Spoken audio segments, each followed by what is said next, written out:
United আরব আমিরাতের Sharjah প্রবাসী ব্যবসায়ী এবং বাংলাদেশ সমিতি শারজার ভারপ্রাপ্ত সভাপতি মোহাম্মদ শাহাদাত হোসেন এক প্রেস বিজ্ঞপ্তির মাধ্যমে বিশিষ্ট কমিউনিটি ব্যক্তিত্ব ও বিএনপি নেতা মোহাম্মদ মোদাস্সেরের বিরুদ্ধে আনা সকল অভিযোগ প্রত্যাহার করে নিয়েছেন।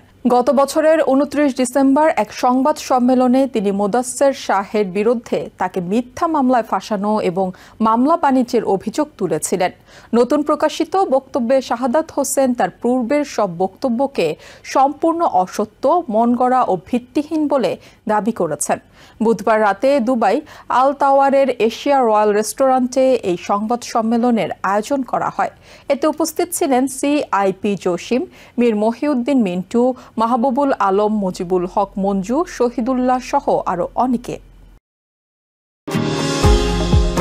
নিউ ইয়র্ক থেকে সম্প্রচারিত TVN 24 টেলিভিশন বিশ্বজুড়ে বাঙালির কণ্ঠস্বর।